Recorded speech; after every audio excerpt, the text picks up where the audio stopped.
Agar bisa berhasil dalam berjuang, kita harus memiliki alat. Alat perjuangan yang dimaksud tidak lain dan tidak bukan adalah partai politik. Tanpa partai, akan sangat sulit bagi kaum buruh untuk bisa mewujudkan cita-cita dan mimpi-mimpinya. Dalam gerakan buruh, aksi dan unjuk rasa adalah kekuatan penekan. Diskusi, lobi, dan rapat-rapat akbar menjadi keharusan. Kewajiban untuk terus belajar tak boleh ditinggalkan, kampanye dan propaganda sebagai senjata andalan. Itu semua adalah kerja-kerja yang tak bisa kita tinggalkan. Namun demikian, tidak cukup sampai di sini kawan-kawan. Karena faktanya, regulasi atau kebijakan yang berpengaruh terhadap kesejahteraan kaum buruh dan rakyat secara keseluruhan diputuskan melalui ruang-ruang pengambil kebijakan. Pertanyaannya kemudian, apa yang terjadi jika suara buruh tidak terdengar di ruang-ruang pengambil keputusan itu? Apa yang terjadi jika mereka yang disebut wakil rakyat itu justru berasal dari para pemilik modal? Tentu saja, kepentingan kaum buruh akan terpinggirkan. Buruh tidak dianggap penting di dalam pengambilan kebijakan. Tentang bagaimana kaum buruh bisa menjadi bagian penting dari proses pengambilan kebijakan, kita bisa belajar dari berbagai negara yang kaum buruhnya memiliki alat politiknya sendiri. Sebut saja di Inggris, di negara-negara Nordik, Australia, New Zealand, Jerman Barat, Amerika, Prancis, Singapura, Brasil, Venezuela, Bolivia, Peru, dan Afrika Selatan adalah contoh di mana negara-negara tersebut kaum buruhnya bersatu untuk kemudian mendirikan partai buruh. Dan kalaupun tidak menjadi pendiri, gerakan buruh menjadi sekutu abadi dari sebuah partai politik yang memang berkomitmen untuk memenangkan kepentingan kaum buruh. Dan terbukti, di mana ada partai buruh, maka tingkat kesejahteraan di negara tersebut relatif lebih baik. Karena yang diperjuangkan gerakan buruh tidak lain dan tidak bukan adalah meningkatkan kesejahteraan, mewujudkan keadilan, dan menjadi pembebas bagi kaum yang tertindas. Dengan fakta-fakta seperti itu, wajar jika saat ini buruh Indonesia harus bersatu dalam memperjuangkan gerakan politik dengan membangun satu wadah yang bernama Partai Buruh. Teman-teman, untuk lebih mengenal Partai Buruh, saya akan membagi penjelasan ini ke dalam 9 bagian. Bagian pertama, nama partai. Partai ini bernama Partai Buruh.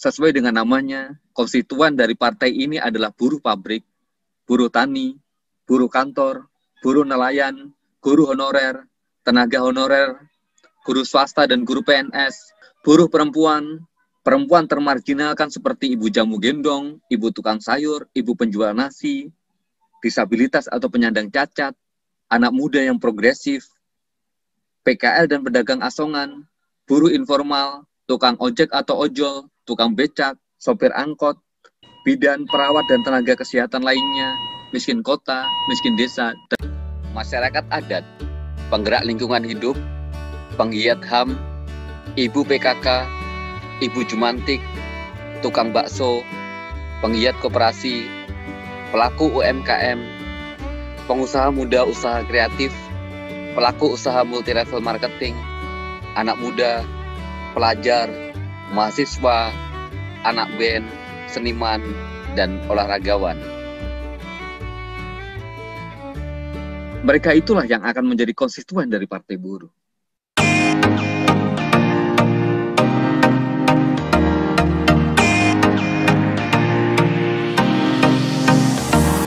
Partai kita itu partai identitas. Kita tadi bilang, we are the working class. Kami kelas buruh. Kami dirikan partai ini buat buruh, buat petani, buat nelayan, miskin kota, perempuan termarginalkan, anak muda. Bagian kedua, ideologi. Ideologi Partai Buruh adalah Pancasila. Dengan titik tumpu pada sila kedua dan kelima, yaitu kemanusiaan yang adil dan beradab, serta keadilan sosial bagi seluruh rakyat Indonesia. Bagian ketiga, platform. Partai Buruh setidak-tidaknya memiliki 13 platform perjuangan. Pertama, daulat rakyat. Kedua, lapangan kerja. 3, anti korupsi. 4, jaminan sosial yang meliputi jaminan kesehatan, jaminan pensiun, jaminan kecelakaan kerja, jaminan kematian, jaminan hari tua, jaminan pengangguran, jaminan pendidikan, jaminan perumahan, jaminan air bersih, hingga jaminan makanan untuk rakyat. 5. Kedaulatan pangan yang meliputi tanah, benih, pupuk, anti-impor beras untuk petani, kedaulatan ikan, dan kedaulatan ternak. 6. Upah layak. 7. Pajak untuk kesejahteraan rakyat. 8. Hubungan industrial yang meliputi penolakan terhadap outsourcing, tolak karyawan kontrak berkepanjangan, pesangon yang layak, jam kerja yang manusiawi, perlindungan buruh perempuan, kerja layak, tolak buruh kasar TKA, tolak pemagangan, dan tolak PHK yang dipermudah. 9. Lingkungan hidup, masyarakat adat dan HAM. 10. Pelindungan perempuan dan anak muda. 11. Pemberdayaan disabilitas. 12. Kesejahteraan dan status PNS untuk seluruh guru dan tenaga honorer. Dan yang ke-13 adalah membangun kekuatan BUMN dan koperasi. Bagian 4. Pendiri atau pemilik partai buruh yang baru. Terhitung sejak tahun 2021 ini, pendiri atau pemilik partai buruh yang baru terdiri dari 11 elemen yang meliputi Partai Buruh, Konfederasi Serikat Buruh Sejahtera Indonesia, Rumah Rakyat Indonesia unsur Konfederasi Serikat Pekerja Indonesia, Rumah Rakyat Indonesia unsur Federasi Serikat Pekerja Metal Indonesia, Rumah Rakyat Indonesia unsur FSP KSPI, Konfederasi Persatuan Buruh Indonesia atau KBBI, Organisasi Rakyat Indonesia, Serikat Petani Indonesia dan Organisasi Nelayan, Gerakan Kesejahteraan Nasional, Forum Pendidik, Tenaga Honorer dan Swasta Indonesia, serta Gerakan Perempuan Indonesia. Bagian 5, struktur partai. Mengingat partai politik akan bekerja untuk kepentingan bangsa dan negara, maka struktur partai juga mencerminkan struktur sebuah negara. Mencakup Majelis Permusyawaratan Rakyat atau MPR, lembaga eksekutif, yudikatif, dan legislatif. Sebagai MPR-nya partai, kita akan namai Majelis Rakyat. Majelis Rakyat adalah representasi dari pemilik partai buruh yang baru, yang sudah saya jelaskan di bagian 4 tadi. Di Majelis Rakyat, nantinya akan dibentuk 2 organ atau alat kelengkapan, yaitu Majelis Fatwa dan Badan Ideologi. Majelis Fatwa ini diisi oleh para tokoh dari berbagai agama, sedangkan Badan Ideologi Partai diisi oleh orang-orang yang memiliki idealisme di dalam perjuangan, agar langkah dan gerak partai sesuai dengan azas dan tujuan partai. Permisi, kami mau lewat, kalau tidak lewat, urusan sama rakyat. Sebagai pemilik partai, Majelis Rakyat bisa merekomendasikan kepada Kongres untuk memecat Presiden Partai Buruh. Hal seperti ini lazim terjadi di luar negeri, di mana pemilik partai yang adalah serikat buruh bisa memecat Presiden partai. Lembaga lain yang akan dibentuk adalah Majelis Nasional. Majelis Nasional adalah representasi dari legislatif di dalam partai. Terdiri dari Dewan Pembina, Dewan Penasihat, Dewan Pakar, dan lain sebagainya sesuai dengan kepentingan partai. Kemudian akan dibentuk juga Mahkamah Partai. Ini adalah representasi dari lembaga yudikatif. Lembaga inilah yang akan memberi putusan jika ada pengurus yang dinilai melanggar konstitusi partai. Dan selanjutnya adalah Eksekutif Komite atau EXCO. Komite Eksekutif atau Eksekutif Komite adalah DPP-nya Partai Buruh. Kita sengaja tidak menggunakan istilah DPP karena untuk memperlihatkan sifat alternatifnya. Di tingkat nasional, kepengurusannya disebut sebagai EXCO Nasional. Begitupun di tingkat daerah, kita akan menggunakan istilah EXCO Provinsi, EXCO Kabupaten Kota, EXCO Kecamatan, hingga kepengurusan di tingkat kelurahan atau desa, RW dan RT. EXCO Partai Buruh dipimpin oleh Presiden. Kemudian posisi yang lain adalah Deputi, Sekretaris Jenderal, Wakil Presiden, Kepala Bidang, Sekretaris Bidang, Wakil Sekjen, Bendahara, hingga Wakil Bendahara. Di samping itu, partai juga akan membentuk organisasi sayap dan lembaga independen. Dalam menentukan calon legislatif yang akan didukung, Partai Buruh akan mengangkat kearifan lokal. Biarlah orang Kalimantan berpikir dengan kedaerahannya. Begitupun dengan orang Sulawesi dan Papua. Kita tidak harus menyeragamkan dengan berpikir ala Jawa. Dalam hal ini, kita akan memilih dan mendukung orang baik yang ada di daerah. Tidak harus dari buruh. Kalau memang ada tokoh yang memiliki peluang lebih besar mendapatkan dukungan rakyat, partai akan mendukung tokoh tersebut. Kita percaya, tidak mungkin orang baik bertentangan dengan ideologi partai.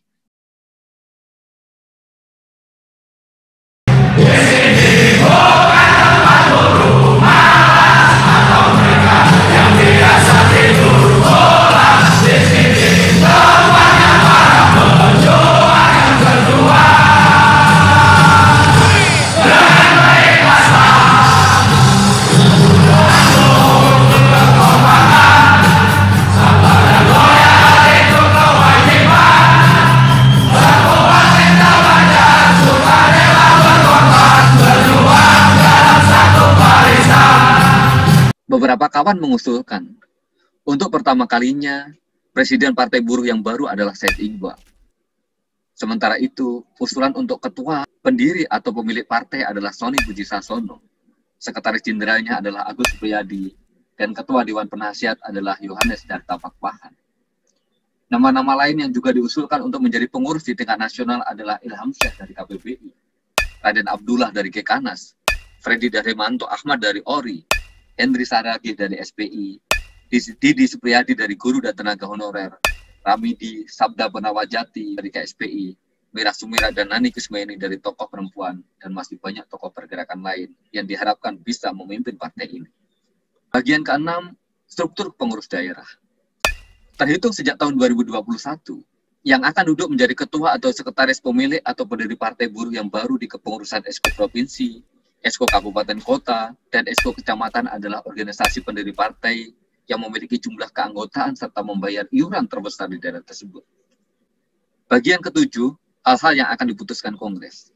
Dalam Kongres Partai Buruh yang baru, yang rencananya akan diselenggarakan pada bulan Oktober atau Desember 2021, akan diputuskan hal-hal mendasar yang meliputi, pertama, ADART Partai Buruh yang baru.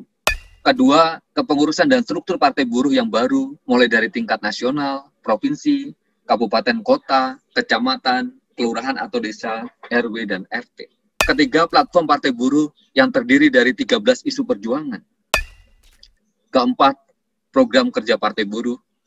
Kelima, strategi pemenangan Partai Buruh yang meliputi 6K dan 1W. Strategi 6K dan 1W itu adalah kesadaran kelas, kepengurusan kuat, kelolosan di KPU, keterpilihan wakil rakyat, kemenangan partai, keberpihakan pada rakyat, dan 1W-nya adalah welfare state. Poin ke-6 yang akan diputuskan di dalam Kongres Partai Buruh yang baru nanti adalah isu utama perjuangan Partai Buruh. Ke-7, resolusi Partai Buruh. Ke-8, pengesahan Mahkamah Partai Buruh. Ke-9, pengesahan nama partai, ideologi partai, dan azas partai. Ke-10, penetapan ikrar partai, mars partai, lambang partai, salam partai, naskah pelantikan, dan lain sebagainya. Dan yang ke-11 adalah pengesahan dan penetapan badan pendiri atau pemilik Partai Buruh yang baru, dan hal-hal lain yang akan diputuskan kemudian di dalam Kongres tersebut. Bagian ke-8, pembentukan tim bersama. Pemilik atau pendiri Partai Buruh yang baru akan membentuk tim bersama untuk sesegera mungkin menyusun kepengurusan tim verifikasi administrasi dan faktual agar bisa menjadi peserta pemilu tahun 2024. Tim lain yang akan dibentuk adalah Panitia Rapimnas tahun 2021 dan Panitia Kongres tahun 2021. Bagian ke-9, alur kerja. Yang pertama adalah penandatanganan akta pernyataan kesepakatan bersama. Yang kedua adalah pembentukan tim kecil untuk melakukan mapping, melakukan verifikasi, dan memenuhi administrasi secara faktual agar bisa ikut dalam pemilu tahun 2024. Kemudian kita juga akan memastikan agar kepengurusan partai ini ada di 100% provinsi, di 75% kabupaten kota, dan di 50% kecamatan di seluruh Indonesia. Alur kerja yang ketiga adalah Rapimnas Partai yang akan diselenggarakan paling lambat pada bulan Agustus 2021 ini, dan kemudian dilanjutkan dengan Kongres yang rencananya akan diselenggarakan pada bulan Oktober atau selambat-lambatnya bulan Desember tahun 2021. Dan yang terakhir adalah kita akan bekerja untuk memastikan agar pada bulan Maret 2022 partai ini sudah memenuhi semua ketentuan yang dipersyaratkan oleh undang-undang untuk bisa ikut dalam pemilu tahun 2024.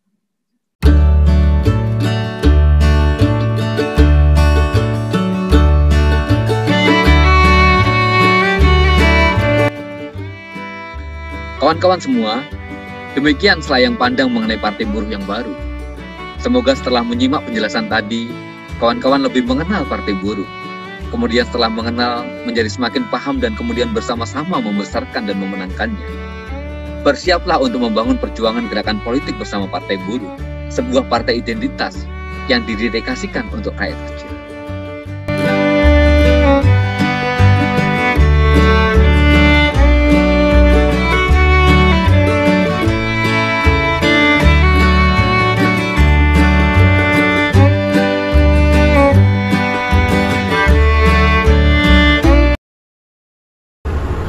Partai Buruh ada hampir di semua negara.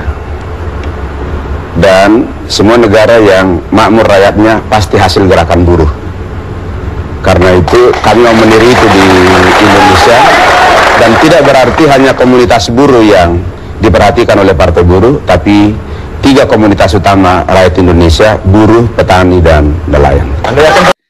Tentu saja kita berterima kasih dan akan terus mengingat jasa, pengorbanan, dan dharma bakti para pendiri awal Partai Buruh, yaitu almarhum Profesor Dr. Mochtar Pakpahan, Pak Sony Pujisasono, Bang Darta Pakpahan, Bang Ismail, Bung Agus Supriyadi, dan seluruh pejuang serta keluarga besar Partai Buruh di seluruh Indonesia yang semenjak awal berdirinya Partai Buruh terus berjuang demi kaum buruh dan rakyat kecil untuk mewujudkan Indonesia adil dan makmur. Kita berdoa agar Bang Mochtar Pakpahan, panggilan sayang kami kepada beliau, diterima di surga Tuhan atas keyakinan dan amal ibadah beliau.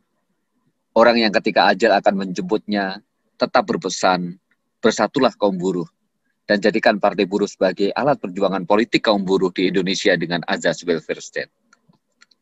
Damailah di surga Tuhan, Bang, dan para pejuang Partai Buruh yang telah mendahului kita pun semoga diterima di surganya.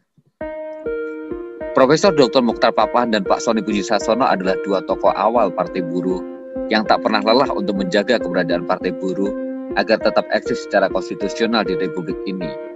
Mereka berdua bersama para pendiri, pengurus, anggota, dan pejuang Partai Buruh yang lama ini membangun kembali kebangkitan Partai Buruh yang baru kembali lahir dan bangkit di tahun 2021 menjadi Partai Buruh yang baru yang diinisiasi oleh ratusan elemen serikat pekerja, serikat petani, Persatuan Guru Honorer Swasta Tenaga Honorer, Serikat Nelayan, Gekanas, Organisasi Rakyat Indonesia, Rumah Rakyat Indonesia, Gerakan Perempuan Indonesia, anak muda, pelajar, mahasiswa, penggiat lingkungan hidup dan HAM, masyarakat adat, dan elemen gerakan sosial serta gerakan rakyat kecil lainnya. Inilah kebangkitan Partai Buruh yang baru. Bersatulah kita semua untuk mewujudkan negara sejahtera. Tugas kita bersama untuk melanjutkan dan membangun Partai Buruh yang baru ini sebagai alat perjuangan politik kaum buruh dan rakyat kecil demi mewujudkan negara sejahtera, Indonesia yang adil dan makmur, yang menempatkan buruh pabrik, buruh tani, buruh kantor, buruh nelayan, guru honorer, tenaga honorer, guru swasta, dan guru PNS, perempuan termarginalkan seperti ibu jamu gendong, ibu tukang sayur, ibu penjual nasi, ibu PKK, ibu jumantik, disabilitas atau penyandang cacat, anak muda yang progresif, PKL, pedagang asongan, buruh informal, tukang ojek atau ojol, tukang becak, sopir angkot, bidan, perawat, tenaga kesehatan, miskin kota, miskin desa, rakyat kecil, masyarakat adat, penggerak lingkungan hidup, penggiat HAM, tukang bakso, penggiat koperasi, pelaku UMKM, pengusaha muda usaha kreatif, pelaku usaha multi-level marketing, anak muda, pelajar, mahasiswa, anak band, seniman, hingga olahragawan. Mereka semua adalah bagian penting dan prioritas utama dalam kebijakan negara. Bersatulah kaum buruh dan rakyat kecil. Sekali layar terkembang, pantang surut ke belakang. Rawe-rawe rantas, malang-malang putu. Di mana bumi dibijak, di situ langit dijunjung.